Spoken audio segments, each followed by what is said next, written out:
Hey, thanks for checking out my channel. I'm John Stark from MacTheMovieGuy.com, and this is a review of Enola Holmes 2. It's the obviously sequel to Casper that we've all been waiting for. No, you should know what this is a sequel to. And I know sometimes I go back and I review the first film, and I come on here and I'm like, oh, I reviewed the first one before the second one. I saw the first Enola Holmes. It was okay. I don't need to see it again. I'm not gonna say it's bad. I have no desire to see the first one again until I saw this one, and then I was like, wait a minute, was the first one the same as this? Anyway, I'm a blind film critic, so I watch films with audio description, and this one had audio description, which was interestingly written and narrated by people I swear I've never heard credited to anything before. So that was fun and interesting, trying to guess how those names would be spelled.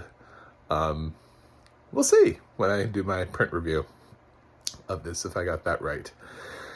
But yeah, I wasn't a huge fan of the first film. It was like a light thumbs up for me.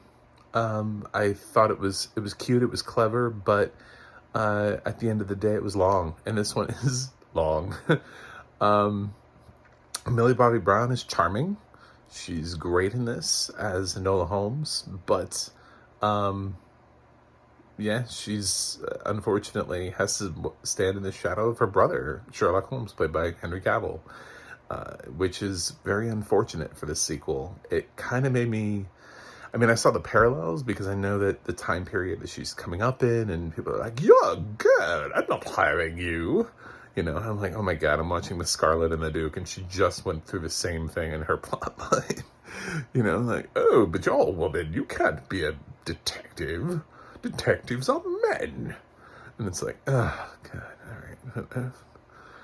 I get it, men used to be fucking obnoxious back in the day. Anyway.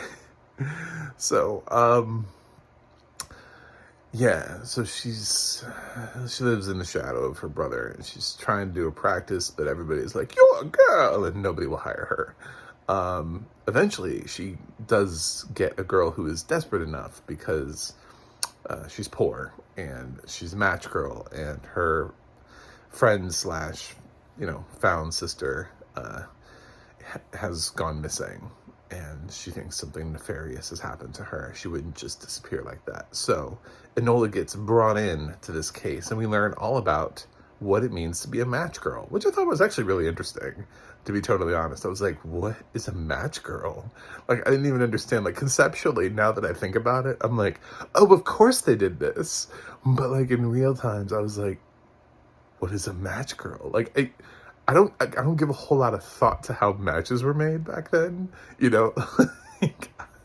I didn't quite understand. Of course, like when they got into the film, I was like, oh, they make matches. That's right. Because we didn't have assembly lines. So everything that was made back in the day had to be handmade by somebody, right? So, match girls. Anyway, yeah, so that was a fun little trip through history. I think this is based on a true story. Anyway, the ending of the film makes you think that this was like a true event that they plugged out of history and threw in there. I didn't check it to see whether or not, it was, but they did treat this like they had incorporated Enola Holmes into the real history of the world. So this may have happened. With obviously a lot of liberties in the script as to the fact that Sherlock and Enola Holmes do not exist. But eventually she gets in a situation, she's trying to figure out who, and she has a lot of action sequences. Remember, she knows jujitsu or whatever, one of the martial arts, so she's able to fight herself, and she does really good.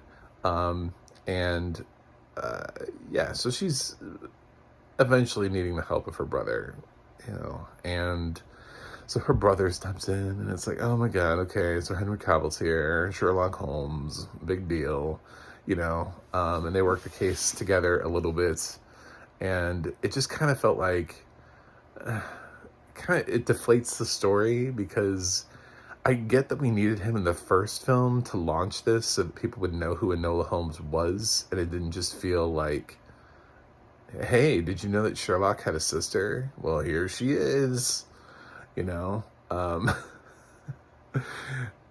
But now that she's trying to gain her own independence, Henry Cavill should have taken a much smaller role in this film. He kind of takes the weight out of the whole, like, I don't need a man to run my detective business, except my brother, who's around quite a bit, unfortunately. The other brother from the first film is not around at all in this. He doesn't make an appearance. So for anybody who was looking for Sam Claflin to return, doesn't happen. Sorry. Helena Bonham Carter does return in this, and she seemingly, like her, like Enola, like to break in and break the fourth wall, or narrate, or say something to the audience that is reflective of something they learned in the past. That's kind of what her purpose in life seems to be, Helena Bonham Carter's mother character. But so does Enola. Enola breaks the fourth wall a lot. And it's smarmy, it's cutesy, it's sarcastic. It can be fun, but at the same time, it kind of just reminded me, and that's why I was like, was the first film this much? Like, I know it was a little bit, but this film feels a lot.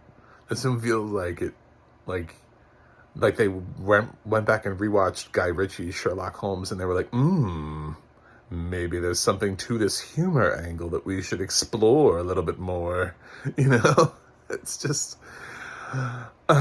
I don't know. It felt like they were pushing even more for comedy, and it does have some action sequences, and I thought the balance was kind of weird and off at points. Millie Bobby Brown is great in this, and I love that at least the film, if nothing else, it serves as a purpose, as a vessel to showcase her talent outside of playing 13, so that way she's not just stuck playing sci-fi roles for the rest of her life. She can play the cute girl, the strong female lead, the whatever you need. She can do whatever it is, she can do it. She's fantastic in this. But the film around her is okay. It's somewhat clever in the way that the plot is actually laid out. It's just unfortunate that there are choices being made, like interweaving Sherlock far too much into the story, taking a lot of fourth wall quips into actually kind of a rather serious storyline when you think about it. At the end of the day, when you get to the end of the film, you're like, man, this film was actually kind of serious, especially if this really happened. But this was a comedy. So, yeah, and it kind of felt like at the end of the film, too, that for a film that was maybe supposed to continue and further Enola Holmes' sequel, so that hopefully in the third film, she doesn't need her brother at all. Like, this was like hopefully a transition to her being recognized for her abilities and her work, so we don't have to keep leaning on Henry Cavill for this. But I felt like the film ended with like, hey guys, we're not gonna let go of Sherlock Holmes. And they have a little thing where they cut, or like they end the film and then they come back. I don't even want to call it a mid-credit sequence, because it's not. It's like they do like directed by, and then they like come back. So but it's a tag that benefits Sherlock. It's not a tag that benefits Enola. Anyway, but whatever. Anyway, this film will disappoint people who think that this was going to produce a strong female detective lead in Enola Holmes. It would be like if they finally ever adapted that James Bond Jr. cartoon and had a kid of James Bond, but then like James is around all the time. Like that wasn't the point of the TV series. to have his father around. So if that happened in the film, it would feel incredibly deflating. Like James Bond Jr. cannot actually do anything functionally on his own. The audio description on this is fine. I liked it. It feels kind of breezy, a little bit like the film itself feels a little breezy, a little inconsequential, a little whatever. But oh, and so that's my that's my thought on the audio description. It's fine. You can take it or leave it. And I think that's it. So it's time to grade. I'm going to give Enola Holmes, I'm going to give it a C. Enola Holmes 2 a C. Not Enola Holmes 1. But it was okay. It was okay.